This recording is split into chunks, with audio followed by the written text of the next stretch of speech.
जय हिंद साथियों। आज की इस वीडियो में एसएससी एमटीएस के लिए कुछ ऐसे क्वेश्चंस को मैं आपको दिखाऊंगा जो आपके एग्जाम के लिए साथियों सबसे इंपॉर्टेंट होंगे। मेरा मानना है साथियों, अगर आपके अंदर थोड़ा सा धैर्य है, थोड़ा सा सब्र है, तो आप ये परीक्षा को क्रैक कर सकते हो, क्योंकि आज ये वीडियो आपके लिए कुछ स्पेशल है साथियों। आज की इस वीडियो में जो मैं आपको साथियों बताने वाला हूं, जो आपको पढ़ाने वाला हूं, जो क्वेश्चंस आपको बताऊंगा और उन क्वेश्चन से संबंधित जो जानकारी आपको दूंगा, जहां से डायरेक्ट आप अपने एग्जाम में साथियों क्वेश्चंस देखेंगे एसएससी एमटीएस एग्जाम में। तो अगर वाकई में आपके अंदर साथियों सब्र है, तो आज की इस वीडियो के हर एक सवाल के जवाब को अपने मनोमस्तिष्क में स्टोर करिएगा और इस एसएससी एमटीएस के पेपर को साथियों क्रैक कर डालिएगा।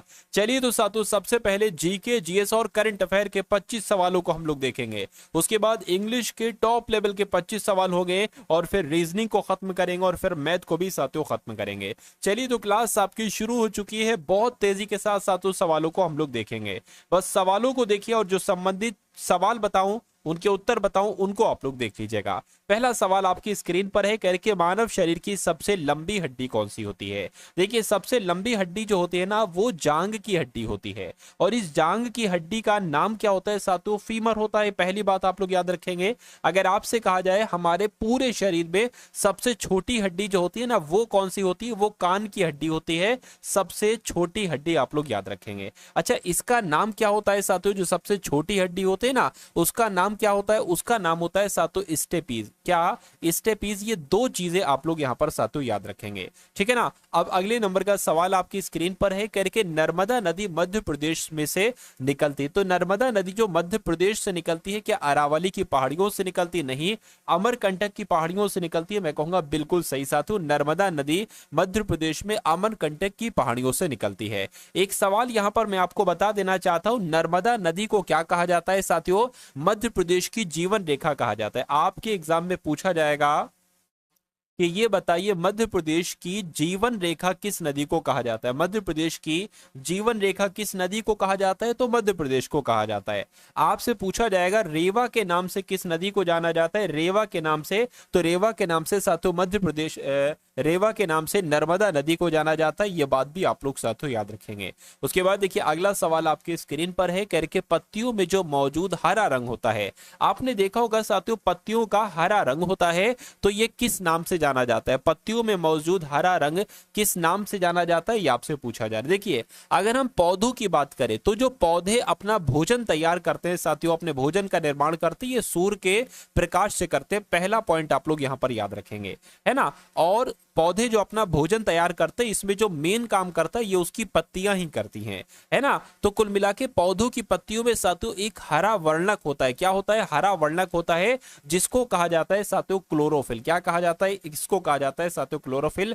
और इस क्लोरोफिल की वजह से ही साथियों पेड़ों की पत्तियों का रंग जो होता है वो हरा कलर का होता है। तो कुल मिला के पत्तियों में मौजूद हरा रंग किस नाम से जाना जाता है? तो क्लोरोफिल नाम से जाना जाता है। उसके बाद देखिए अगला सवाल है, करके भारतीय अर्थव्यवस्था का प्राथमिक क्षेत्र क्या है। देखिए, ये तो प्राथमिक क्षेत्र हो गया, लेकिन अगर आपसे पूछ लिया जाए भारतीय अर्थव्यवस्था का द्वितीयक क्षेत्र क्या है, क्या साथियों?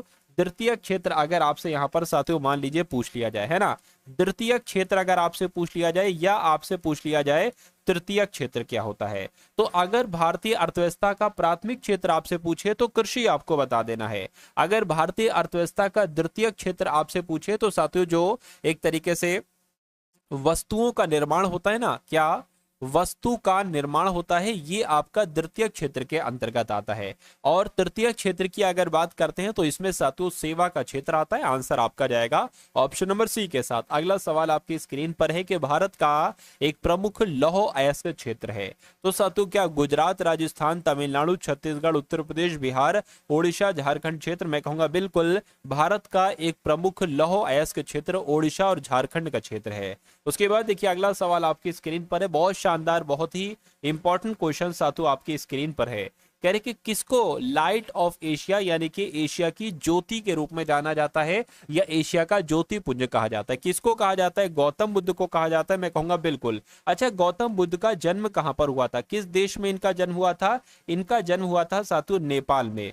और नेपाल में एक जगह है साथियों लुम्बिनी। तो लुम्बिनी नामक स्थान पर साथियों इनका जन्म हुआ था। कभी कभी पूछ लिया जाता है इनका जन्म कब हुआ था, तो 563 ईसा पूर्व में इनका जन्म हुआ था, नेपाल में इनका जन्म हुआ था, ठीक है ना। उसके अलावा साथियों अगर बात करते हैं यहाँ पर हम लोग, इनको एशिया का ज्योतिपुंज कहा जाता है और बौद्ध धर्म के संस्थापक के रूप में भी इनको जाना जाता है। चलिए उसके अलावा अगर बात करते हैं अगले नंबर के सवाल की, करके तमिलनाडु की प्रख्यात शास्त्रीय नृत्य शैली कौन सी, तमिलनाडु में कौन सा नृत्य किया जाता है, तो भरतनाट्यम की अगर बात करें ये तमिलनाडु में ही तो किया जाता है। अगर कुचिपुड़ी की बात करते हैं साथियों ये आपका आंध्र प्रदेश में किया जाता है। कथक की अगर बात करते हैं साथियों ये उत्तर प्रदेश में किया जाता है। और मोहिनी अट्टम की अगर बात करें तो ये तो केरल में किया जाता है। तो इतनी सारी जानकारी आप लोग याद रखेंगे। साथियों अगर आपने अभी तक इस वीडियो को लाइक नहीं किया है तो वीडियो को तुरंत लाइक कर दीजिए। चैनल पर अगर आप लोग नए हैं और आप अपने एग्जाम को साथियों क्रैक करना चाहते हैं तो इस वीडियो को तुरंत लाइक करके चैनल को साथियों सब्सक्राइब कर लीजिए। मेरा मानना है जितना आपको पढ़ाया जाए उतना अगर आप अच्छे तरीके से पढ़ते हैं तो ये पेपर बड़े ही आराम से, बड़े ही आसानी से साथियों आपका निकल जाएगा। चलिए तो भारत का सबसे छोटा राज्य आपसे पूछा जा रहा है क्या, भारत का सबसे, देखिए क्षेत्रफल की अगर बात करें ना तो सबसे छोटा राज्य जो है ना वो गोवा है। अब सबसे छोटा राज्य है तो इसका क्षेत्रफल भी आपसे पूछा जा सकता है कि भैया इसका क्षेत्रफल कितना है, 3702 वर्ग किलोमीटर साथियों इसका क्षेत्रफल है। अच्छा अगर बात करते हैं साथियों अब सबसे छोटा क्षेत्रफल किसका है, गोवा का है। अब सबसे बड़ा की अगर बात करते हैं तो बड़ा किसका है साथियों, यानी कि क्षेत्रफल के हिसाब से भारत का कौन सा राज्य सबसे बड़ा है, तो राजस्थान आपको बताना है। इसका क्षेत्रफल कितना है, इसका है साथियों 3,42,236 वर्ग किलोमीटर है, आप लोग याद रखेंगे। अच्छा अगर जनसंख्या के हिसाब से आपसे पूछ लिया जाए, जनसंख्या के हिसाब से सबसे बड़ा राज्य कौन सा है, उत्तर प्रदेश, और सबसे छोटा राज्य कौन सा है साथियों, सिक्किम है। तो ये सारी जानकारी आप लोग यहाँ पर याद रखेंगे। अगला सवाल आपकी स्क्रीन पर है, ओलंपिक में रजत पदक जीतने वाली पहली भारतीय महिला का नाम साथियों क्या था, मुझे बताइए। तो इनका नाम क्या था साथियों, इनका नाम पीवी सिंधु था। क्या, पीवी सिंधु इनका नाम था और ये ओलंपिक में रजत पदक जीतने वाली पहली भारतीय महिला थी। नेक्स्ट नंबर का सवाल है, कह रहे निम्नलिखित में से कौन से स्थल पर 1920 में भारतीय राष्ट्रीय कांग्रेस की बैठक हुई थी। तो जो 1920 में भारतीय राष्ट्रीय कांग्रेस की बैठक हुई थी, ये पता कहां पर हुई थी, ये नागपुर में हुई थी। अब इतनी जानकारी आपको पता है तो ये भी बता दीजिए इसकी अध्यक्षता किसने की थी, क्या इसके अध्यक्ष कौन थे, तो इनका नाम क्या था साथियों, आप लोग याद रखेंगे विजय राघवाचार्य। क्या साथियों, विजय राघवाचार्य इनका नाम था और इन्होंने 1920 में नागपुर में भारतीय राष्ट्रीय कांग्रेस की बैठक की अध्यक्षता की थी। उसके बाद देखिए श्रीलंका में जो गृह युद्ध था ये कब समाप्त हो गया। अच्छा कब शुरू हुआ अगर आपसे पूछा जाए तो 1983 में साथियों ये शुरू हुआ था और खत्म कब हुआ था, 2009 में साथियों खत्म हुआ था। ये दोनों बातें आप लोग याद रखेंगे। कह रहे कि जिन जेकस एक प्रसिद्ध था, तो जिन जेकस कौन, चित्रकार था, नहीं साथियों ये एक चिंतक था। चिंतक आपका जवाब हो जाएगा। जिन जेकस जो था साथियों ये रूस का था, एक चिंतक था। उसके बाद देखिए अगला सवाल है, तो आपसे कहा जा रहा है कि लावड़ी कौन से राज्य का लोक नृत्य है, तो ये कहां पर किया जाता है लावड़ी लोक नृत्य, मैं कहूंगा ये साथियों महाराष्ट्र में किया जाता है। ये बात आपको यहां पर याद रखना है। उसके बाद देखिए अगला सवाल है, कह रहे कि एक पक्षी जो शांति का प्रतीक है, तो मुझे बताइए शांति का प्रतीक साथियों इसमें से कौन सा पक्षी है, तो मैं तो ये कहूंगा कि कबूतर जो है ना साथियों ये शांति का प्रतीक है। ये आपको साथियों यहां पर याद रखना है, ठीक है ना। चलिए अच्छा कबूतर की अगर हम बात करते हैं, इसका आपसे वैज्ञानिक नाम पूछा जाता है तो कोल विंडी आप लोग यहां पर याद रखेंगे। क्या साथियों, कोलन विडी आप लोग यहां पर याद रखेंगे, ये इसका वैज्ञानिक नाम है कबूतर का। उसके बाद देखिए अगला सवाल है, कह रहे निम्नलिखित वैसे कौन सा अंतःस्रावी तंत्र का हिस्सा नहीं है, लार ग्रंथि, एड्रिनल ग्रंथि, थाइमस ग्रंथि, पीनियल ग्रंथि, ये तीनों है लेकिन लार ग्रंथि नहीं है। अब नहीं है तो यही आपका जवाब है।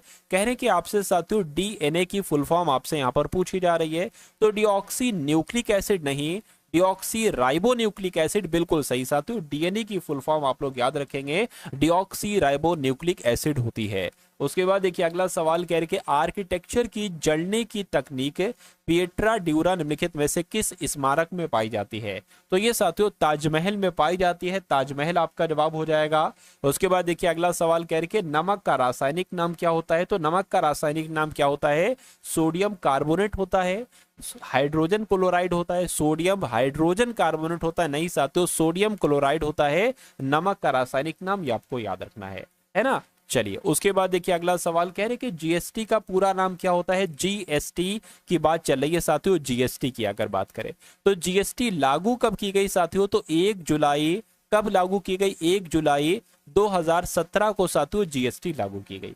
पहली बात आप लोग याद रखें, ये कैसा कर है, ये एक अप्रत्यक्ष कर है। कैसा कर है साथियों, ये एक अप्रत्यक्ष कर है जीएसटी, ये बात आपको ध्यान रखना है। उसके अलावा अगर बात करते हैं गुड्स एंड सर्विसेज टैक्स, इसकी फुल फॉर्म है।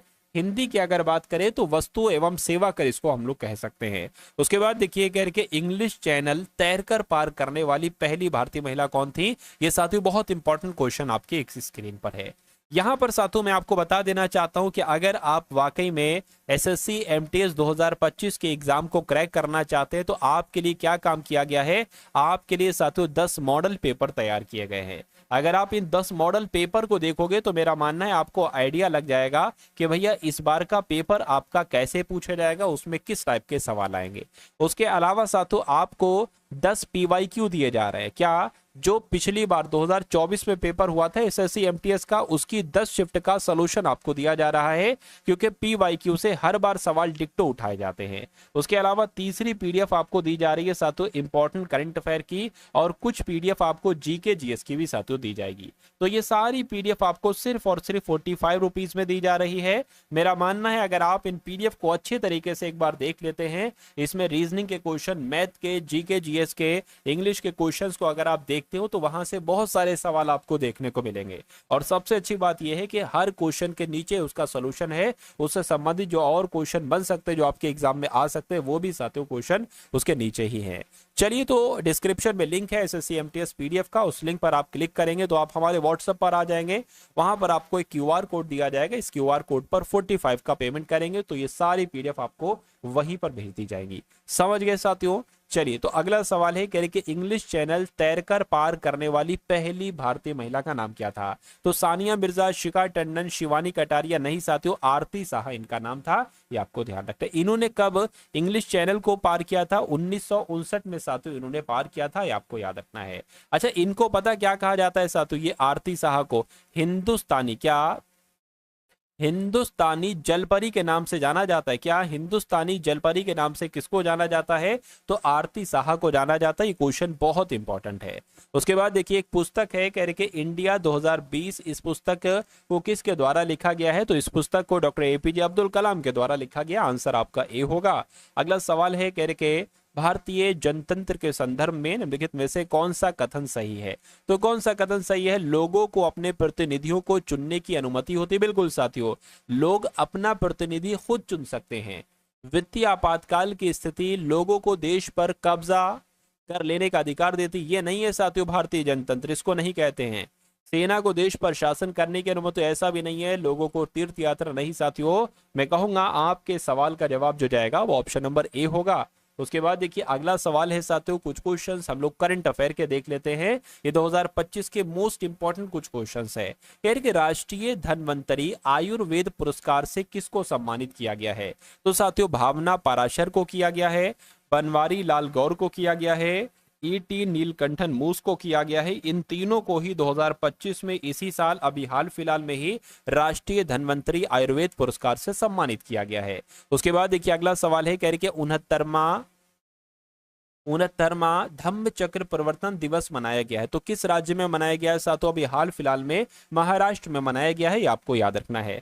महाराष्ट्र की अगर बात करते हैं, महाराष्ट्र की राजधानी क्या है साथियों, मुंबई में है। मुंबई महाराष्ट्र की राजधानी है। मुख्यमंत्री कौन है, देवेंद्र फडणवीस इसके मुख्यमंत्री हैं। और राज्यपाल की अगर बात करें, राधा कृष्णन ये राज्यपाल हैं। ये बात भी आपको याद रखना है। अगला सवाल आपकी स्क्रीन पर, कह रहे कि किसने माई भारत मोबाइल एप्लीकेशन लॉन्च की है। तो इनका नाम डॉक्टर मनसुख मंडाविया है, और डॉक्टर मनसुख मंडाविया ने ही साथियों माई भारत मोबाइल एप्लीकेशन को लॉन्च किया है। चलिए साथियों, अब उसके बाद यहाँ पर आपके सामने इंग्लिश के क्वेश्चन स्टार्ट हो चुके हैं। पूरे के पूरे साथियों इंग्लिश के 25 क्वेश्चंस हम लोग यहाँ पर देखेंगे। जैसे आपने 25 questions GK GS plus current affair के देखे, ऐसे इंग्लिश के, पूरी इंग्लिश के साथियों टॉप लेवल के क्वेश्चंस हम लोग यहाँ पर देखेंगे। तो चेक करिए साथियों इन 25 क्वेश्चन में से कितने क्वेश्चन आपके सही हो पाते हैं। और ये बहुत शानदार सवाल है, यहाँ से आपको कई सारे क्वेश्चन एग्जाम में आपको देखने को मिलेंगे। चलिए तो पहला क्वेश्चन आपके स्क्रीन पर है, कह रहे कि इमेंसिपेशन का एंटोनिम साथियों यहाँ पर आपसे पूछा जा रहा है। सबसे पहले अगर बात करें इसका मतलब क्या होता है, इसका मतलब होता है इमेंसिपेशन का, है ना, इमेंसिपेशन का साथियों मुक्ति, या कह सकते हैं आजादी मिलना। क्या मिलना? आजादी या मुक्ति कह सकते हैं। तो कहीं ना कहीं इसका उल्टा जो होगा साथियों वो आजादी का उल्टा गुलामी होता है। तो कौन से वर्ड की इंग्लिश यहाँ पर साथियों गुलामी होती है, ये आपसे पूछा जा रहा है। देखिए रिडेंस की अगर बात करें तो रिडेंस का मतलब भी वही होता है, मुक्ति, आजादी, तो सिनोनिम हो जाएगा। फ्रीडम का मतलब आजादी होता है। लिबर्टी की अगर बात करें इसका मतलब क्या होता है साथियों? लिबर्टी, सो वही आजादी होता है। बॉन्डेज की अगर बात करें, बॉन्डेज का मतलब होता है गुलामी। तो मैं कहूंगा कि अगर आपका जवाब ऑप्शन नंबर डी है तो बिल्कुल करेक्ट है। अगला क्वेश्चन आपकी स्क्रीन पर है, कह रहे कि साथियों एफिलिक्शन की अगर बात करें इसका भी आपसे एंटोनिम्स यहाँ पर पूछा जा रहा है। तो एफिलिक्शन की अगर बात करें इसका मतलब आपसे पूछा जा रहा है साथियों क्या होता है। देखिए अगर कोई कष्ट आ रहा है, कोई दिक्कत आ रही है तो उसको कहा जाता है क्या? उसको कहा जाता है साथियों एफिलिक्शन। अब इसका एंटोनिम्स आपको बताना है तो कष्ट तो ना आए, अच्छा हो जाए सब कुछ, प्लेजर हो जाए, एगोनी हो जाए, है ना, या एक तरीके से डिस्कम्फोर्ट या एंगुश। मैं कहूंगा प्लेजर का मतलब क्या होता है साथियों? खुशी होती है। तो कष्ट का उल्टा क्या हो जाएगा साथियों? खुशी होती है, यानी कि एफिलिक्शन का एंटोनिम क्या हो जाएगा? प्लेजर हो जाएगा। तो जिनका आंसर बी है, बी नहीं बल्कि ए है, तो उनका आंसर मैं कहूंगा बिल्कुल करेक्ट हो जाएगा भाई। बहुत बढ़िया, वेरी गुड क्लास। साथियों अगर आपने इस वीडियो को अभी तक लाइक नहीं किया है तो वीडियो को तुरंत आप लोग लाइक कर दीजिए। चलिए अगले नंबर का सवाल है, कहने के 1950 is a year in which India become a Republic, है ना। तो आपको बताना है साथियों खाली जगह क्या आएगा। तो मैं कह सकता हूं ईयर से पहले साथियों यहां पर दा का इस्तेमाल होगा, यानी कि 1950 is the year in which India became a Republic. तो कुल मिला के यहां पर दा आ जाएगा। उसके बाद देखिए अगला क्वेश्चन है, कह के select the option that means the same as the given idiom, यानी कि यहां पर साथियों एक ईडियम आपको दे रखा है, टू जंप ऑन ए, है ना, to jump on a bandwagon. इसका मतलब आपसे यहां पर पूछा जा रहा है। मैं बता सकता हूं साथियों इसका मतलब क्या होता है? जैसा देश, है ना, जैसा देश वैसा भेष। क्या? जैसा देश वैसा भेष, इसका मतलब ये होता है। अब आपको यहां पर बताना है to take a calculated risk नहीं, टू फॉलो पॉपुलर ट्रेंड से, है ना, क्या लिखा हुआ है sir? To follow popular trends, यही होगा, ये कुछ नहीं है साथियों। तो मैं कहूंगा इसको कहा जाएगा टू फॉलो पॉपुलर ट्रेंड्स, यानी कि जो पॉपुलर ट्रेंड्स चल रहे हैं उनको फॉलो करना, यानी कि जैसा देश चल रहा है वैसा आप भेष बना लेंगे। तो कुल मिला के इस ईडियम का मतलब जो हो जाएगा, मीनिंग जो हो जाएगा वो ऑप्शन नंबर बी वाला हो जाएगा। उसके बाद देखिए अगला क्वेश्चन है आपकी स्क्रीन पर, कह रहे select the most appropriate word to fill in the blanks, यानी कि यहाँ पर एक खाली जगह होगी। अभी हमें नहीं पता है कहाँ पर खाली जगह है। द जज फाउंड हिम ऑफ मर्डर, तो खाली जगह जो है साथियों वो यहाँ पर है ना। हिम के बाद आपको बताने कौन सा वर्ड आएगा। द जज फाउंड हिम, है ना, यानी जज ने उसको पाया मर्डरर, एक उसको गिल्टी टाइप की हो रही साथियों, यानी कि वो दोषी पाया गया। तो कुल मिला के गिल्टी आपके सवाल का बिल्कुल सही जवाब है। मर्डर का वो दोषी पाया गया, है ना, उसे मर्डर का दोषी पाया जज साहब ने। तो आंसर आपका डी होगा। कह रहे select the correctly spelled word, यानी कि कौन से वर्ड की स्पेलिंग आपको बिल्कुल करेक्ट लग रही है, यानी कि बिजनेस कैसे लिखा जाता है ये आपको यहाँ पर बताना है। तो BUSINESS ऐसा कहाँ पर लिखा हुआ है? तो ऐसा तो ऑप्शन नंबर डी में लिखा हुआ है। उसके बाद देखिए नेक्स्ट नंबर का क्वेश्चन आपकी स्क्रीन पर है साथियों। अभी हम लोग यहाँ पर रीजनिंग भी देखेंगे और साथियों मैथ भी देखेंगे, तो आप बने रहिएगा। और वीडियो अगर आपने लाइक नहीं की तो वीडियो तुरंत आप लोग एक बार लाइक करके साथियों बेल आइकन पर क्लिक कर दीजिए, सब्सक्राइब भी कर लीजिएगा चैनल को। और अगर वाकई में SSC MTS के एग्जाम को, पेपर को क्रैक करना चाहते हैं तो जो भी क्लासेस मैं आपको दूं डेली साथियों, जितनी क्लासेस दूं, ज्यादा क्लासेस नहीं देता साथियों, 1 या 2 क्लासेस आती हैं, उनको आप लोग देख लेंगे तो आपकी तैयारी अप टू डेट रहेगी, ठीक है ना। चलिए तो अगला सवाल है, कह रहे कि मैग्निफिसेंट की अगर बात करें तो इसका आपसे सिनोनिम पूछा जा रहा है। मैग्निफिसेंट की अगर बात करें इसका मतलब पता क्या होता है? इसका मतलब होता है साथियों शानदार। क्या? अगर कोई चीज बहुत अच्छी है तो कहते हैं बहुत शानदार है, तो मैं कहूंगा इसका सिनोनिम क्या हो जाएगा? एक्सपेंसिव। देखिए जरूरी नहीं शानदार चीज महंगी ही हो, है ना, कीमती ही हो। तो एक्सपेंसिव का मतलब तो साथियों कीमती होता है, तो ये तो नहीं होना चाहिए मेरे हिसाब से। ग्रांड की अगर बात करें, ग्रांड का मतलब साथियों क्या होता है? ग्रैंड का मतलब भी सातु वही मैं कहूंगा शानदार ही होता है, कहीं ना कहीं शानदार ही होता है। ह्यूज की अगर बात करें, ह्यूज का मतलब सातु विशाल होता है, तो ये भी नहीं होगा, है ना। मॉडेस्ट की अगर बात करें सातु नॉर्मल होता है, तो मैं कहूंगा कि आंसर आपका जो जाएगा वो ऑप्शन नंबर बी होगा, यानी कि मैग्निफिसेंट का सिनोनिम जो होगा वो ग्रैंड ही होगा इन चारों ऑप्शन में से। उसके बाद देखिए करके सुइटेबल का सातु सिनोनिम क्या होता है। तो सबसे पहले आपको सुइटेबल का मतलब मालूम होना चाहिए कि भाई ये चीज हमारे लिए सुइटेबल है, हमारे लिए सही है ये चीज। तो आइडियल कहेंगे भाई ये चीज हमारे लिए आदर्श है, या एप्रोप्राइट कहेंगे, ऑकवर्ड तो नहीं कहेंगे साथों, मैं कहूंगा एप्रोप्राइट कहेंगे। तो सुइटेबल ये चीज हमारे लिए है, या ये चीज हमारे लिए एप्रोप्राइट है, दोनों चीजें हम लोग कह सकते हैं। तो कुल मिला के जवाब आपको मिल चुका होगा, बी होगा। उसके बाद देखिए अगला क्वेश्चन आपकी स्क्रीन पर है, ये कुछ नहीं साथों, कह रहे कि shall we accept his invitation to dinner, है ना। अब यहाँ पर आपको बताने साथों खाली जगह में क्या आएगा, शैल वी एक्सेप्ट। तो यहाँ पर कुल मिला के जो आना चाहिए वो एक्सेप्ट आना चाहिए, क्योंकि साथों एक्सेप्ट का मतलब क्या होता है, स्वीकार करना होता है इनविटेशन को डिनर के। तो यहाँ पर साथों एक्सेप्ट आ जाएगा, और ऐसा कहाँ पर लिखा हुआ है, ऑप्शन नंबर बी में लिखा हुआ है। नेक्स्ट नंबर का सवाल आपकी स्क्रीन पर है, करके वन हु आउट गोइंग, क्या ये एक साथियों क्या है, ईडियम है। इसका मतलब आपसे यहाँ पर पूछा जा रहा है, देखिए one who is out going, यानी कि जो बाहर आता जाता रहता उसको क्या कहा जाएगा, उसको आवारा भी कह सकते कहीं ना कहीं, और साथों उसको हम लोग यहाँ पर घुमक्कड़ भी कह सकते हैं, क्योंकि जो एक तरीके से कहीं ना कहीं बहुत घूमता है उसको घुमक्कड़ भी कहा जाता है। तो मैं कह सकता हूँ साथों इसका आपसे मतलब पूछा जा रहा है। देखिए अगर बात करते हैं वैगाबॉन्ड का मतलब क्या घुमक्कड़ होता है ना। एक्सप्लोरर की अगर बात करें, एक्सप्लोरर का मतलब होता है साथियों जो खोज करता है ना, क्या साथियों, जो खोज करता है। और एक्सट्रोवर्ट की अगर बात करें, इसका मतलब होता है साथियों, ये तो नहीं होगा साथियों इसका। इंट्रोवर्ट की अगर बात करें साथियों, देखिए मैं आपको बता देता हूं, इंट्रो और एक्सट्रो ये दोनों अपने आप में एक एंटोनिम्स हैं। अंतर्मुखी होता है इंट्रोवर्ट का मतलब, और बहिमुखी होता है साथियों एक्सट्रोवर्ट का मतलब। तो मैं कहूंगा वैगाबॉन्ड का मतलब भी कहीं ना कहीं घुमक्कड़ होता है ना। तो वैगाबॉन्ड जो होगा ये किसका मीनिंग हो जाएगा, one who is out going का मतलब हो जाएगा। उसके बाद देखिए साथियों अगला सवाल है, कह रहे कि select the word which means the same age group of given words, यानी कि अब अगर बात करें ए disease that is prevalent in a particular area, यानी कि एक ऐसी डिसीज है, एक ऐसी बीमारी है जो किसी पार्टिकुलर एरिया में सातु है, उसको क्या कहा जाता है, उसको जेनेटिक कहा जाता है, अनुवांशिक थोड़ी ना उसको कहा जाएगा। उसको क्या साथियों कॉन्टेजियस कहा जाता है, नहीं साथियों उसको आप लोग याद रखेंगे एंडेमिक कहा जाता है। एंडेमिक आपका जवाब यहाँ पर हो जाएगा। उसके बाद देखिए अगला क्वेश्चन है, कह रहे कि select the correctly spelled word, यानी कि इसमें से कौन से वर्ड की स्पेलिंग आपको बिल्कुल सही लग रही है बताइए। चेंजेबल की स्पेलिंग क्या साथू ये होती है ना। चेंज एबल की, देखिए ये तो चेंज की स्पेलिंग हो गई, लेकिन एबल की स्पेलिंग गलत है तो ये गलत हो जाएगा।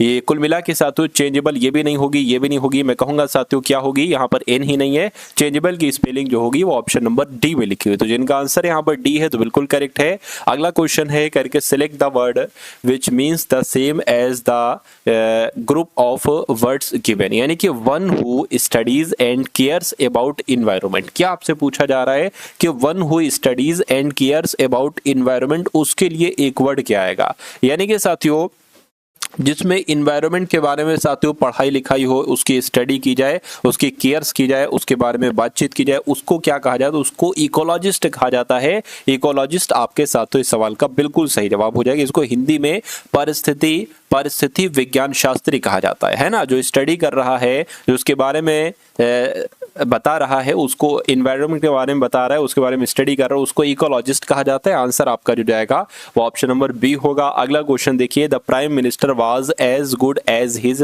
अब यहां पर आपसे पूछा जा रहा है खाली जगह, यहां पर कौन सा वर्ड आएगा बताइए। The prime minister was as good as his word, यानी कि प्रधानमंत्री है ना अच्छे हैं जैसे उनके वर्ड अच्छे हैं, जैसे उनके वचन अच्छे हैं। तो आंसर आपका ए होगा। उसके बाद देखिए अगला क्वेश्चन आपकी स्क्रीन पर है, ये क्या आ गया, ये कुछ नहीं है। यहाँ पर अगर बात करें while in Rome we must do as Romans. अब यहाँ पर एक खाली जगह है, वो आपको सातु बताना है। बताइए क्या आपका जवाब यहाँ पर सातु हो सकता है।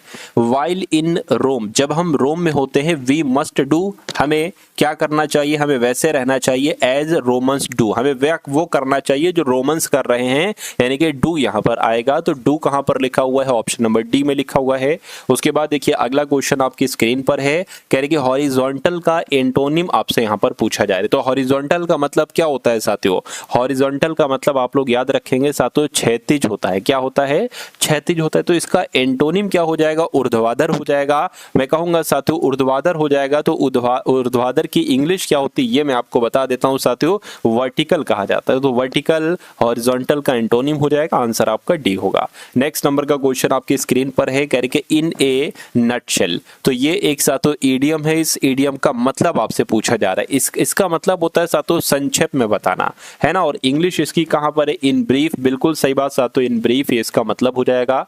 उसके बाद देखिए आई मेक फ्रेंड्स आई को, यानी कि एक खाली जगह है वो यहां पर खाली जगह है। आई मेक फ्रेंड्स से मोर ओवर आई को ये होना चाहिए, है ना। मतलब मैं फ्रेंड्स बनाता हूं वेयर एवर का मतलब होता है जहां कहीं भी। क्या इसका मतलब होता है साथियों, जहां कहीं भी, यानी कि जहां कहीं भी मैं फ्रेंड्स बनाता हूं, जहां कहीं भी मैं जाऊं, यानी कि I make friends I makes friends wherever I go. तो कुल मिला के जहां मैं जाता हूं वहां दोस्त बनाता हूं, आंसर आपका बी होगा।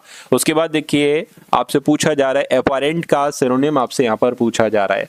तो एपारेंट का मतलब क्या होता है ये कुल मिला के यहां पर आपसे साथियों पूछा जा रहा है, फटाफट बताइए। चलिए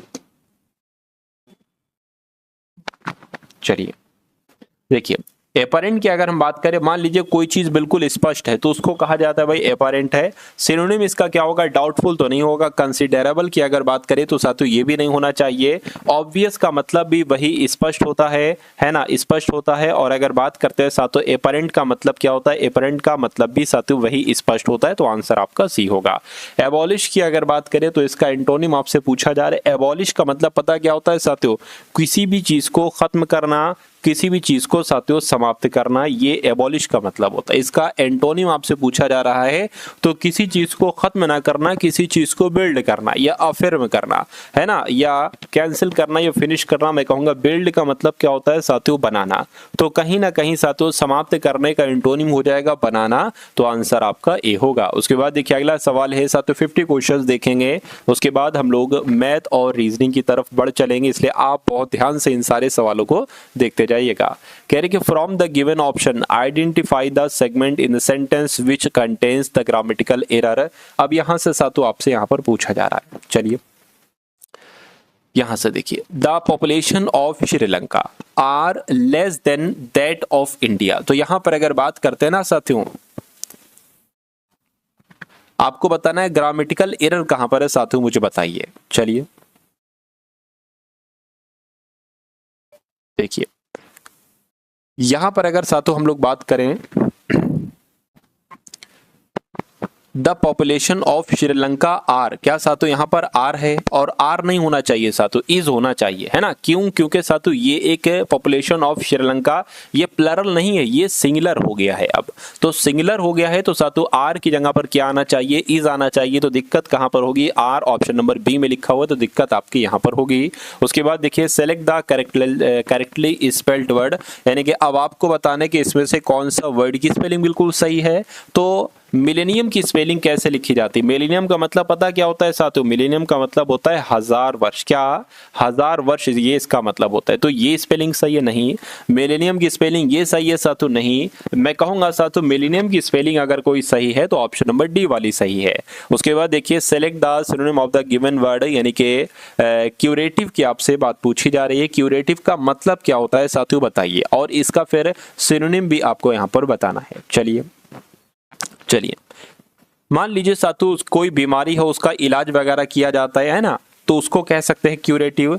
तो ट्रेम्बलिंग इसका सिनोनिम होगा, ट्रेम्बलिंग का मतलब नहीं साथियों, डैमेजिंग भी नहीं हो सकता, है ना। फीडिंग की अगर बात करें ये भी नहीं हो सकता, हीलिंग हो सकता है। हीलिंग का भी मतलब वही होता है जो क्यूरेटिव का मतलब होता है, यानी कि उपचार कह सकते हैं साथियों हम लोग इसको, ट्रीटमेंट टाइप करके, है ना। अगला क्वेश्चन देखिए आपकी स्क्रीन पर है, यानी कि अगर यहां पर बात करते हैं साथियों select the most appropriate option to substitution the underline segment in the given sentence. If there is no need to substitute it, select no substitution.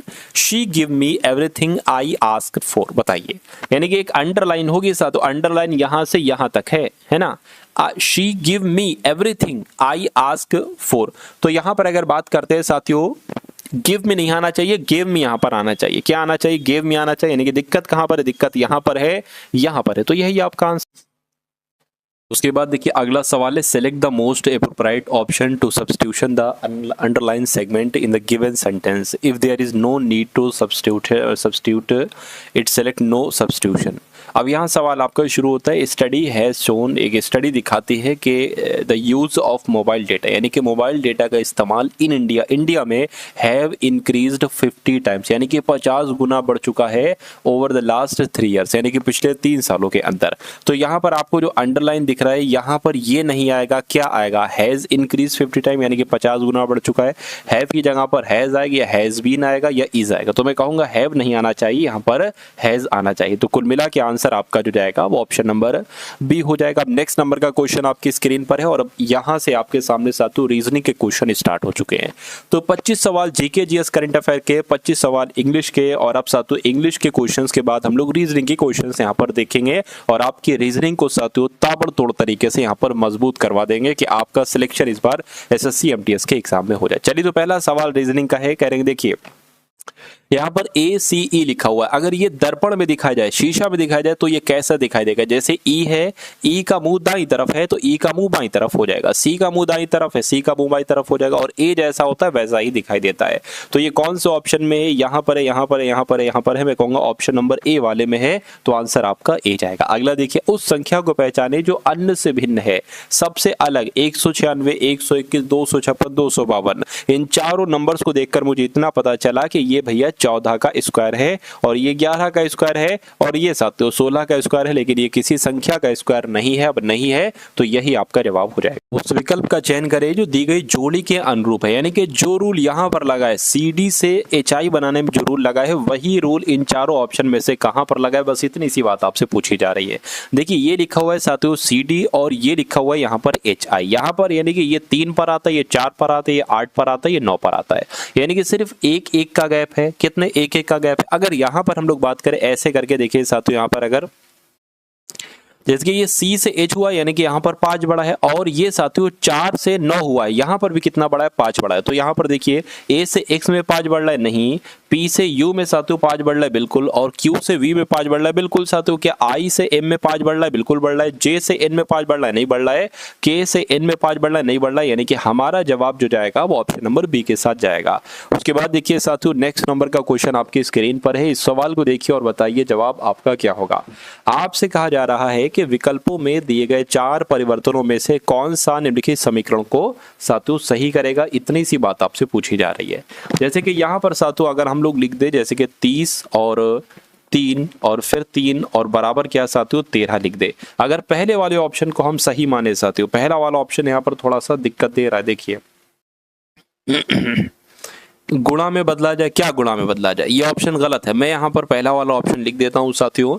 देखिए कह रहे कि अगर गुणा को भाग में बदला जाए, है ना, और साथियों माइनस को प्लस में बदला जाए, तो ये देखिए क्या होगा। अगर गुणा, जहां पर गुणा लिखा हुआ है, गुणा यहां पर लिखा है भैया, इसको हम भाग में बदल देते हैं, और माइनस को प्लस में बदला जाए, माइनस को प्लस यानी कि यहाँ पर प्लस हो जाएगा, तो क्या 13 आएगा? देखिए जरा इसको तो कट करके 10 आ जाएगा, और प्लस 3 यानी कि 13 बराबर 13 हो चुका है। यानी कि हमारा जवाब जो जाएगा वो यहीं पर जाएगा, और ये गलत ऑप्शन था, सही नहीं लिखा था साथियों।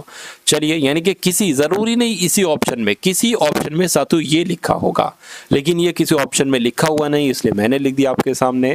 खैर कोई दिक्कत नहीं। उसके बाद देखिए अगला क्वेश्चन है, आपसे कहा जा रहा है साथियों 2 है, 9 है, 28 है, 64 है, 126 है, 217, 344 है, 500। इसमें से आपको उस संख्या को पहचानिए जिनमें श्रृंखला से संबंधित नहीं है, इतनी सी बात आपको बताना है। चलिए बताइए साथियों। देखिए यहां पर अगर हम बात करें साथियों, देखिए चीजों की अगर बात करें, जैसे कि ये 9 है, हम इसको क्या मान ले, 3 का स्क्वायर भी मान सकते हैं, और फिर इसको फिर ये क्या होगा, है ना, ये नहीं हो पा रहा है। कोई दिक्कत नहीं। इसकी अगर बात करें, इसका एक काम करिए, ये आप क्या मानिए, आप इसको 3 का क्यूब मानिए। 3 का अगर आप क्यूब मानोगे, है ना, तो 27 हो जाएगा, और अगर उसमें 1 जोड़ देते हो तो 28 आ जाएगा। समझ में आया साथियों, इतनी बात क्लियर है। अगर हम इसको साथियों 4 का क्यूब मान ले तो 64 हो जाएगा, है ना। अगर हम इसको साथियों 5 का क्यूब और प्लस 1 मान ले 126 हो जाएगा, ठीक है ना। इतनी बात आपको समझ में आई साथियों। अगर हम इसको 6 का क्यूब तो 216 प्लस 1 मान ले तो ये हो जाएगा। अगर हम इसकी अगर बात करते हैं साथियों, देखिए 344 है, 343 क्या होता है 7 का क्यूब होता है, 1 मान ले, है ना। और इसकी अगर बात करें 513 यहाँ पर दे रखा है, 8 का क्यूब कितना 512 प्लस 1 आपका ये हो जाएगा, है ना। तो यहाँ पर साथियों अगर थोड़ा सा अगर हम ध्यान देते हैं तो हमें सिर्फ और सिर्फ दिक्कत इसमें भी नहीं लग रही है, एक इसमें भी नहीं लग रही। ये क्या है, ये देखिए ये 1 का क्यूब प्लस 1 ये हो गया, यानी कि दिक्कत सिर्फ हमें इसमें लग रही है, क्योंकि ये 4 के क्यूब में 1 प्लस नहीं हुआ, यहाँ पर 65 होना चाहिए था। तो इन नंबर में से सबसे विषम नंबर जो है वो 64 है, तो 64 आपका जवाब हो जाएगा। तो उसके बाद देखिए अगले नंबर का साथियों क्वेश्चन आपकी स्क्रीन पर है। यहाँ पर आपसे पूछा जा रहा है कि आपको बताना है विद्यालय, अध्यापक और छात्र। मान लीजिए ये विद्यालय हो गया, ये अध्यापक हो गया और ये छात्र हो गया। ऐसा आरेख कहां पर बना हुआ है, ऐसा ऑप्शन नंबर डी में बना हुआ है। नेक्स्ट नंबर का सवाल देखिए, बहुत शानदार सवाल आपकी स्क्रीन पर है। आपसे यहां पर कहा जा रहा है क्या कि 5 छात्र एक कतार में खड़े हैं। सुमन प्रणव के बगल में खड़ी है लेकिन वह दीना के बगल में नहीं खड़ी है। कुमार राजू के बगल में खड़ा है जो सबसे बाईं ओर खड़ा है, ठीक है, सबसे बाईं ओर। कुमार जो है ना राजू के बगल में खड़ा है, तो कुमार हमने राजू के बगल में खड़ा कर दिया जो सबसे बाईं ओर खड़ा है। जो का मतलब पता क्या होता है, दूसरा वाले के लिए। पहला वाला ये है, दूसरा वाला ये है, यानी कि राजू जो होगा ये सबसे बाएं में खड़ा होगा, उसके बाद जो खड़ा होगा वो इधर को सातु कुमार खड़ा होगा, कोई दिक्कत नहीं है ना। कुमार जो है ना ये राजू के बगल में खड़ा है जो सबसे बाईं ओर खड़ा है, और दीना कुमार के बगल में नहीं खड़ी है। अब देखिए दीना यहाँ पर नहीं आएंगी, हो सकता है दीना कहीं यहाँ पर आए। एक बार फिर से पढ़िए, सुमन प्रणव के बगल में खड़ी है, ठीक है, लेकिन वह दीना के बगल में नहीं खड़ी है, ठीक है, कोई दिक्कत नहीं। कुमार राजू के बगल में नहीं खड़ा है। अब देखिए 5 लोग हैं, 1 2 3 4 5, कह रहे हैं सुमन प्रणव के ये हो गया है लेकिन वह दीना के बगल में नहीं खड़ा है। कुमार राजू के बगल में खड़ा है, कुमार राजू के बगल में खड़ा है जो सबसे बाईं ओर खड़ा है, और दीना कुमार के बगल में नहीं खड़ी। अब देखिए दीना एक तो या तो यहाँ पर हो सकती है या दीना यहाँ पर हो सकती है। दीना एक तो यहाँ पर हो सकती है या दीना यहाँ पर हो सकती है। इसको देखिए, कहने के सुमन प्रणव के बगल में खड़ा है, सुमन जो है ना ये प्रणव के बगल में खड़ा है ना, लेकिन वह दीना के बगल में नहीं खड़ा है, तो दीना यहीं पर आएंगी साथियों, दीना यहां पर आएंगी। और सुमन प्रणव के बगल में खड़ा है तो सुमन किधर आ जाएगा, सुमन इधर को आ जाएगा, सुमन इधर आ जाएगा, और प्रणव जो है ना वो इधर आ जाएगा, और दीना जी अपने इधर आ जाएंगी। अब देखिए अब सब फिट बैठेगा। सुमन प्रणव के बगल में खड़ी है, सुमन प्रणव के बगल में खड़ी है, लेकिन दीना के बगल में नहीं खड़ी है, दीना के बगल में नहीं खड़ी है, कोई दिक्कत नहीं। कुमार राजू के बगल में खड़ा है, कुमार राजू के बगल में खड़ा है जो सबसे बाईं ओर खड़ा है, जो सबसे बाईं ओर खड़ा है, और दीना कुमार के बगल में नहीं खड़ी है, दीना कुमार के बगल में नहीं खड़ी है। बीच में कौन खड़ा है, तो बीच में सुमन खड़ी है। सुमन कौन से ऑप्शन में है, ऑप्शन नंबर डी वाले में। तो जिनका आंसर यहाँ पर ऑप्शन नंबर डी है तो मैं कहूंगा आंसर आपका बिल्कुल करेक्ट हो जाता है। उसके बाद देखिए अगला सवाल है, करेंगे निम्नलिखित में से असंगत को आपको पहचानना, यानी कि सबसे अलग इसमें से कौन सा है बताइए। नीचे आगे ऊपर, देखिए नीचे ऊपर आगे पीछे, पीछे अगर हो जाता तो इसकी मैचिंग बन जाती, लेकिन कहीं ना कहीं ये एक ग्रुप के तीनों शब्द हैं, ये एक अलग चीज है, बड़ा एक अलग चीज होता है। नीचे आगे ऊपर अलग चीजें होती हैं। तो कुल मिला के विषम आपका जो था वो ऑप्शन नंबर डी वाला था। ये थोड़ा सा पिछली सेकंड लास्ट क्वेश्चन की तरह साथियों, यानी कि इससे पहले जो क्वेश्चन देगा उससे पहले जो क्वेश्चन देगा थोड़ा सा वैसा क्वेश्चन है, आप लोग इसको करने की कोशिश करेंगे। आपसे कहा जा रहा है कि एक साइकिलिंग प्रतियोगिता में 5 छात्रों ने हिस्सा लिया। रॉबर्ट मोशन से पहले लेकिन गुंजन के बाद में आया है। चलिए तो इसको ही बना लीजिए साथियों। मोनिश जो है ना, रॉबर्ट जो है मोनिश से पहले आया है। अच्छा भैया, रॉबर्ट जो है मोनिश से पहले आया है ना, रॉबर्ट जो है मोनिश से पहले आया लेकिन गुंजन के बाद आया है। रॉबर्ट जो है ना, देखिए अब अगर बात करते हैं तो गुंजन आपकी यहां पर हो जाएंगी, क्योंकि साफ साफ यहां पर कहा गया है कि रॉबर्ट मोनिश से तो पहले आए लेकिन गुंजन के बाद आए, तो गुंजन के बाद रॉबर्ट हो गया। कह अनिल सुनील के पहले लेकिन मोनिश के बाद आए। मोनिश के बाद कौन आया है, मोनिश के बाद सातो अनिल आया है, तो अनिल यहां पर आ जाएगा, है ना। क्या कहा जा रहा है, अनिल जो है ये सुनील से पहले आया, तो सुनील यहां पर आ जाएगा। तो अनिल जो है सुनील से तो पहले आया लेकिन मोनिश के बाद आया है। तो प्रतियोगिता किसने जीती, सबसे आगे गुंजन है, तो गुंजन ही प्रतियोगिता जीती होगी। आंसर आपका जाएगा ऑप्शन नंबर बी के साथ। अब उसके बाद देखिए अगला क्वेश्चन आपकी स्क्रीन पर है, कह रहे कि ये क्या है साथियों, 4 और g बराबर 7 है तो गार्डन कितना, यदि d होगा, अच्छा d यहाँ पर नहीं है, d यहाँ पर होगा साथियों, यानी कि d बराबर 4, ये यहाँ पर है d बराबर 4, ठीक है, यानी कि d की प्लेस वैल्यू 4 है, g की प्लेस वैल्यू 7 है, तो उसी प्रकार इसको प्लस करना है। 7 g पर 7, g जो है ना 7 पर आता है, e 1 पर आता है, r 18 पर आता है, d 4 पर आता है, e 5 पर आता है और en 14 पर आता है, इसको प्लस करना है।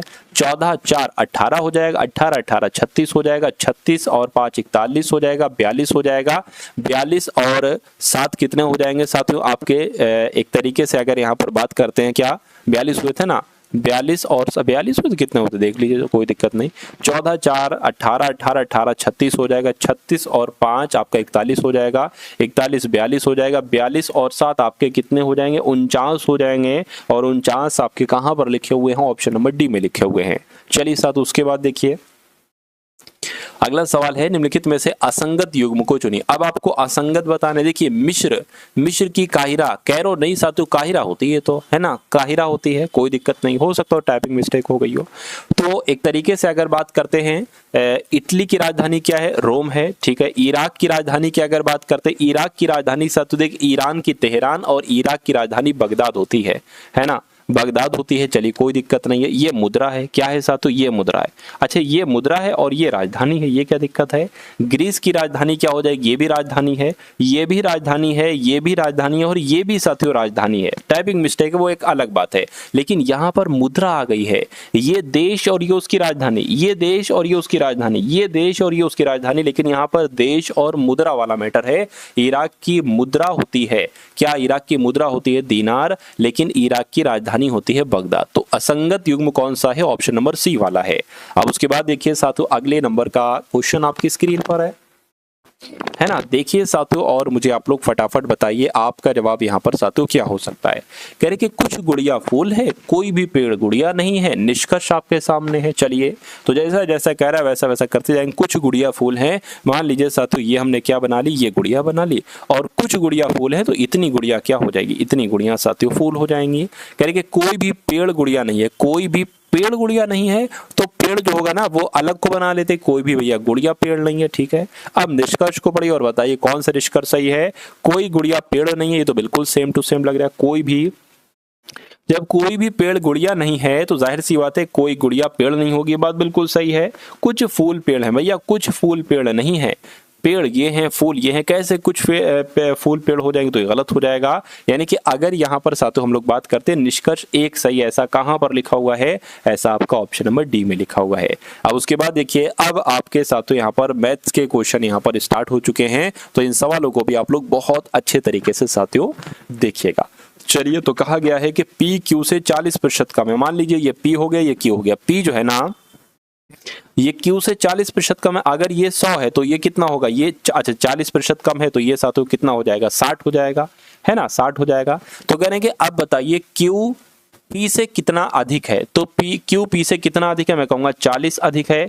40 अधिक है साथियों किससे, 60 से अधिक है, तो 60 नीचे आ जाएगा। इसको कैलकुलेट कर लीजिए, आपका आंसर यहाँ पर आ जाएगा। 2 से कट होगा 200 आ जाएगा, 2 से कट होगा 3 आ जाएगा, 3 से कट होगा 3 छंग 18, फिर इधर 2 आ गया, फिर 3 छंग 18, कितना बचा, 2 बचा, पॉइंट लगा है, 0 बढ़ा है, 3 छंग 18 यानी कि 66.66 करके आंसर आएगा।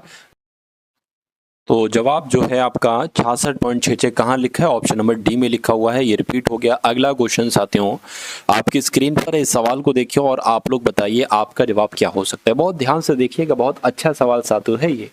कह रहे कि एक थैले में 1 रुपए, 2 रुपए और 5 रुपए के मूल्य वर्ग के रूप में इतने रुपए, यानी कि एक थैले में 1 रुपए, 2 रुपए, 5 रुपए के जो कुल रुपए हैं साथियों वो कितने हैं, वो 420 हैं। कहने कि 1 रुपए, 2 रुपए, 5 रुपए के सिक्कों की जो संख्या का अनुपात है वो 8:1 है, और यहाँ पर क्या आना चाहिए साथियों, अनुपात 5 आना चाहिए, ठीक है ना। तो कह रहे हैं थैले में 5 रुपए के कितने सिक्के, कोई दिक्कत नहीं साथियों, आपको रुपए दे रखा है, आपको अनुपात दे रखा है, आप इसकी क्या करा लीजिए, गुणा करा लीजिए। जिसका 1 रुपए की गुणा आप 8 से कराओगे तो कितना हो जाएगा, जाएगा सातों 8x हो जाएगा। कितना हो जाएगा 8x हो जाएगा, प्लस आपका 2 रुपए की गुणा आप 2 से कराओ 1 से कराओगे तो कितना हो जाएगा 2x हो जाएगा।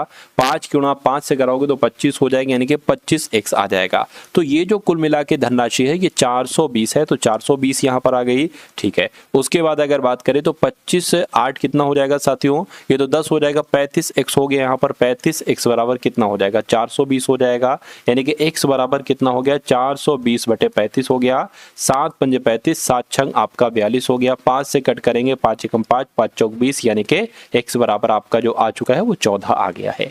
अब आपसे पूछा जा रहा है कि थैले में 5 रुपए के कितने सिक्के हैं, तो थैले में 5 रुपए के साथियों 5 सिक्के हैं, 5 सिक्के हैं ना, तो 5 रुपए के साथियों 5 सिक्के यहाँ पर हैं। चलिए अच्छा कोई दिक्कत तो नहीं होगी, देखिए सर साथियों यहाँ पर एक सेकेंड, 7 से कट करते हैं, 7 पंजे 35, 7 छंग 42, तो ये 70 मैंने क्यों लिख दिया, एक सेकंड रुकिए। 7 पंजे 35 हो गया ये, और 7 पंजे 35, 7 छंग 42, इसको कट करेंगे तो 12 आएगा, यानी कि x बराबर 14 नहीं बल्कि 12 यहाँ पर आएगा। तो 5 रुपए के सिक्के की संख्या कितनी है, 5 रुपए के सिक्कों की संख्या 5x है, यानी कि x बराबर 12 है, तो 5x बराबर क्या हो जाएगा 5 गुणा 12, यानी कि 60 हो जाएगा। तो 60 कौन से ऑप्शन में है साथियों, 60 आपका ऑप्शन नंबर सी वाले में है। नेक्स्ट नंबर का सवाल आपकी स्क्रीन पर है, यानी कि यदि सोनू 20 मीटर प्रति सेकंड की गति से एक कार चला रहा है तो सोनू 936 किलोमीटर की दूरी को कितने समय में तय करेगा। समय पूछा जा रहा है, तो समय बराबर क्या होता है साथियों, समय बराबर होता है साथियों यहाँ पर दूरी बटे चाल। अब दूरी कितनी है, दूरी तो आपको बताई गई कि 936 किलोमीटर जाना है, कितना 936 किलोमीटर जाना है, और चाल कितनी है, चाल 20 मीटर प्रति सेकंड। अच्छा यहाँ पर अगर बात करें आपको आंसर घंटे में लाना है, और ये किलोमीटर प्रति घंटा है, ये मीटर प्रति सेकंड है, तो ये मीटर प्रति सेकंड जो है ना इसको किलोमीटर प्रति घंटे में बदल लो। कैसे बदलोगे, 18 बटे 5 से आपको इसकी गुणा करना पड़ेगी। 5 एकम 5, 5 चौक 20 हो गया, 18 चौक कितने हो जाएंगे 72 हो जाएंगे, यानी कि अगर हम बात करें साथियों इसकी जगह पर अब क्या आ जाएगा यहाँ पर 72 आ जाएगा, तो 936 बटे 72 आ जाएगा। इसको कैलकुलेट कर लो, आपका साथियों समय यहाँ पर निकल आएगा। चलिए किससे कटता है देखिए, 9 से कट 9 अट्ठे 72 हो जाएगा, 9 एकम 9 0, 9 चौक 36 हो जाएगा, 8 एकम 8 हो जाएगा, 8 8 तियां 24 हो जाएगा। तो समय साथियों 13 घंटे निकल कर आएगा। 13 घंटे कहाँ पर लिखा हुआ है, 13 घंटे आपका ऑप्शन नंबर ए में लिखा हुआ है। उसके बाद देखिए अगला सवाल आपकी स्क्रीन पर कह रहे कि एक वस्तु को 15% की छूट देने के पश्चात 4777 में बेचा गया है ना, 4773 में बेचा गया, वस्तु का अंकित मूल्य साथियों आपसे पूछा जा रहा है। तो अंकित मूल्य की अगर हम बात करें, आप लोग याद रखेंगे कभी भी साथियों अगर आपसे यहाँ पर अंकित मूल्य कहा जाए निकालने को, तो अंकित मूल्य बराबर क्या होता है साथियों, एक तो विक्रय मूल्य, क्या अंकित मूल्य बराबर विक्रय मूल्य गुणा 100 और बटे साथियों 100 माइनस छूट, यानी कि क्या आ जाएगा यहाँ पर अगर बात करें 100 माइनस छूट और 100 माइनस छूट आ जाएगा। तो विक्रय मूल्य कितना है 4777 है, तो 4777 आ गया गुणा आपका 100 आ गया। अब छूट कितनी है 15% छूट है, तो 100 माइनस छूट यानी कि 100 माइनस 15 85 हो जाएगा। तो बस आपको साथियों इसको कैलकुलेट कराना है, आपको वस्तु का अंकित मूल्य मालूम पड़ जाएगा, ठीक है ना। चलिए तो इसको 5 से कट कराते हैं साथियों, 5 कम 5, 5 सत्ते 35, इसको कट करेंगे 20 आ जाएगा। इतनी बात क्लियर है साथियों, ठीक है ना। अब अगर साथियों यहाँ पर अगर हम लोग बात करें इसको 17 से हम लोग कैलकुलेट करा ले, किससे साथियों 17 से अगर हम कैलकुलेट कराएं तो 17 कम 17, 17 दूना 34, एक काम करो इस टाइप से भी आप करा सकते हो, है ना। चलिए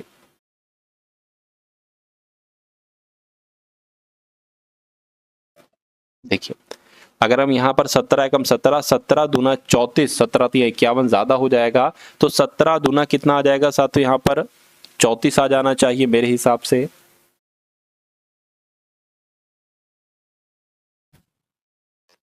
पाँच से कट करेंगे, अच्छा ये अभी 20 है, तो एक काम कर सकते हैं पहले इन दोनों की आप गुणा करा लीजिए। क्या करा लीजिए, इन दोनों की गुणा करा लीजिए पहले आप, यानी कि 4700 है ना 2 से गुणा करा लेते, 7 दूना 14 हो गया, 7 दूना 14, 1 15 हो गया, 7 दूना 14, 1 15 हो गया, 2 चौक 8 और एक आपका 9 हो गया। यानी कि यहाँ पर ये नहीं आएगा साथियों, कितना आएगा अभी मैं आपको बता रहा हूँ। देखिए यहाँ पर जो आएगा साथियों अब आपका आएगा 95,540, ये वाला जीरो मैंने इसमें लगाया है। अब इसको साथियों आप किससे कट करिए, 17 से अब आपको कट करना है। चलिए तो साथियों 17 पंजे 85 यहाँ पर आ जाएगा, 17 पंजे 85 आ गया, 10 बचा, 5 जोड़ लिया, फिर 17 पंजे 85 आ जाएगा, फिर 17 पंजे 85। अब कितना साथियों 20 बचा, आपने क्या जोड़ा था, ये वाला हो गया था। अब यहाँ पर 4 लगा लेंगे, है ना। तो अब ये साथियों कितना हो जाएगा, ये तो लगभग अगर बात करते हैं साथियों यहाँ पर 17 धाम तो 170 होता है साथियों। 17 धाम कितना होता है, 170, या छंग भी तो होता है। देखिए 17 पंजे कितना होता है, 85 होता है। 17 छंग कितना होता है, 102 होता है। तो एक काम आप ये कर सकते हैं, है ना, एक सेकंड रुकिए। हाँ, 17 छंग कितना हो जाएगा, 102 हो जाएगा। अब कितना बचा, 3 बचा। अब ये 40 हो गया, जीरो भी लगा लीजिए। 17 दूना 34 हो जाएगा, 17 दूना 34 यहाँ पर आ गया और जीरो यहाँ पर आ जाएगा, यानी कि 5620 आपका जो होगा वो बिल्कुल सही जवाब हो जाएगा। और जिनका भी आंसर ऑप्शन नंबर सी के साथ है तो मैं कहूँगा आंसर आपका बिल्कुल करेक्ट है। अब उसके बाद देखिए अगला सवाल आपकी स्क्रीन पर आ चुका है। इस सवाल को देखिए साथियों और मुझे बताइए आपका जवाब क्या हो सकता है। देखिए आपसे कहा जा रहा है कि दो वस्तुओं का मूल्य 3:2 के अनुपात में है। पहली वस्तु का मूल्य 40% बढ़ाया जाता है और दूसरी वस्तु का मूल्य X% घटाया जाता है।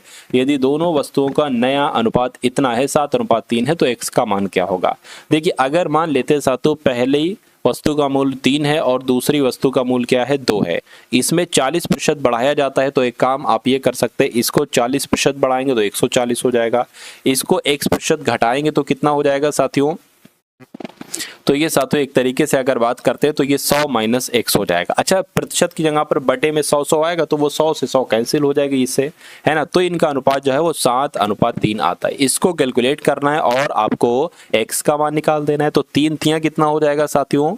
अब इसको आप क्या करा सकते हैं साथियों, कैलकुलेट आप यहाँ पर करा सकते हैं। इतनी बात क्लियर है, चलिए कोई दिक्कत नहीं है।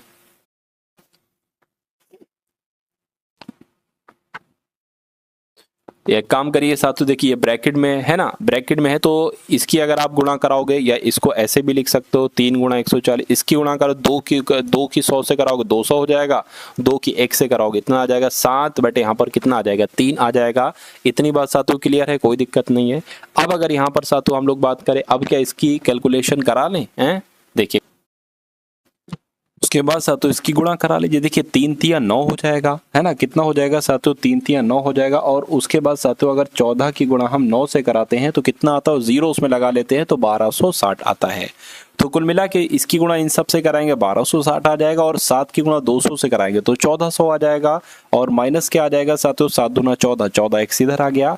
अब आपको क्या करना है, देखिए 1260 माइनस 1400 उधर गए, इधर को आएगा माइनस का हो जाएगा, बराबर आपका क्या है माइनस 14 एक्स है। यानी कि आप 1400 में से 1260 को घटाइए साथियों, 1400 में से 1260 को घटाते तो माइनस का 140 आते, क्योंकि बड़े नंबर में माइनस लगा हुआ है। और इधर 14 एक्स है तो माइनस से माइनस कैंसिल, 14 से 14 कैंसिल, x बराबर साथियों 10 बचा है। तो x का मान पूछा जा रहा है, x का मान क्या हो जाएगा साथियों 10 हो जाएगा। और 10 कौन से ऑप्शन में है, 10 साथियों ऑप्शन नंबर डी वाले में लिखा हुआ है। चलिए अगले नंबर का क्वेश्चन अब आप लोग देख लीजिए, इस सवाल को देखिए और बताइए आपका जवाब यहाँ पर साथियों किस ऑप्शन के साथ जाएगा।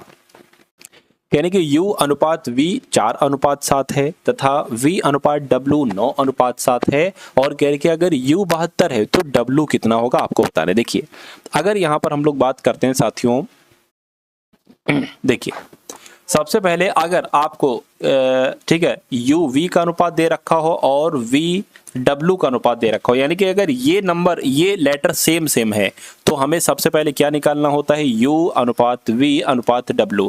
फिर आप कुछ भी निकाल सकते हो, आप W पूछा जा रहा है W भी निकाल सकते हो, V भी निकाल सकते हो, U भी निकाल सकते हो। आपको करना क्या होता है साथियों, आपको ऐसे गुणा कराना होती है ना। और UV क्या है 4:7 है, 4:7 हो गया। और VW क्या है 9:7 है, तो ऐसे गुणा करा लीजिए। 4 की 9 से कराओगे 36 आएगा तो ये 36 आपका हो गया। 7 नीम कितना हो गया 63 हो गया, तो V आपका 63 हो गया। 7 7 49 हो गया, है ना। तो अब आपसे कहा जा रहा है कि U 72 है, U 36 है, कह रहे कि U 72 है, यानी कि गुणा आपको 2 से कराना है तो ये 72 हो जाएगा। अगर V आपसे पूछे तो इसकी भी गुणा आपको 2 से कराना है, कितना हो जाएगा 6 और 12 126 हो जाएगा। इसकी दुगुणा 2 से कराओगे 98 हो जाएगा।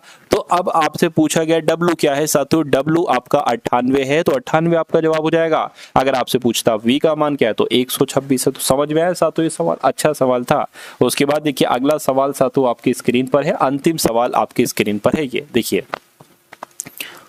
चलिए आपसे क्या कहा जा रहा है, कह रहे कि एक राशि साधारण ब्याज पर 5 वर्षों में 10,650 और 6 वर्षों में 5 वर्षों में 10,650 और 6 वर्षों में 11,076 हो जाती है। तो राशि आपसे पूछी जा रही है। अगर देखिए यहाँ पर 5 वर्ष का साधारण ब्याज और 6 वर्षों का साधारण ब्याज अगर हम बात करते हैं साथ, तो 1 वर्ष का साधारण ब्याज कैसे निकलेगा, बहुत आसान है। 1 वर्ष का साधारण ब्याज कैसे निकलेगा, बहुत आसान है। 6 वर्ष में से 5 वर्ष को माइनस कर दीजिए, यहां पर 6 वर्ष लिखा होना चाहिए ना, 6 वर्षों में 11,076 हो जाती है। तो कुल मिला के 6 वर्षों में से 5 वर्ष को माइनस कर दो तो कितना आएगा, यानी कि 11,076 में से माइनस करना है 10,650 माइनस करना है। तो कितना साथों यहाँ पर बचेगा 6 और यहाँ पर 2 और 4, यानी कि 426 आपका 1 वर्ष का साधारण ब्याज आ जाएगा। समझ में आ गया, 1 वर्ष का साधारण ब्याज है साथियों ये। चलिए कोई दिक्कत नहीं। अब अगर 1 वर्ष का साधारण ब्याज है तो 5 वर्ष का साधारण ब्याज कितना होगा। 5 वर्ष का साधारण ब्याज निकालने के लिए 5 से गुणा कराइए, 5 छंग आपका 30 हो जाएगा, 3 लग जाएगा, 5 दूना 10, 3 लगा 13 हो गया, 5 चौक 20 और 1 21 हो गया, यानी कि 5 वर्ष का साधारण ब्याज तो 2130 हो गया। तो ये तो साथियों इसमें देखिए पता क्या है, इसमें एक तरीके से बात करें मूलधन भी है यानी कि राशि भी है और साधारण ब्याज भी है। तो अब हमें यहाँ पर साधारण ब्याज पता चल गया 2130। तो अगर हम इसमें से 2130 निकालेंगे जो कि 5 वर्षों का साधारण ब्याज है, तो हमें सिर्फ और सिर्फ मूलधन मालूम पड़ जाएगा यानी कि राशि मालूम पड़ जाएगी। तो 10,650 में से 2130 आप लोग घटा लीजिए, आपको मालूम पड़ जाएगा साथियों, है ना। 8520 आपका जो होगा ये क्या हो जाएगा, ये आपकी राशि हो जाएगा और यही आपका बिल्कुल करेक्ट आंसर हो जाएगा भाई। बहुत बढ़िया, वेरी गुड क्लास। तो कैसी लगी साथियों आपको ये क्लास, एक बार इस वीडियो को लाइक करके आप लोग जरूर बताइएगा।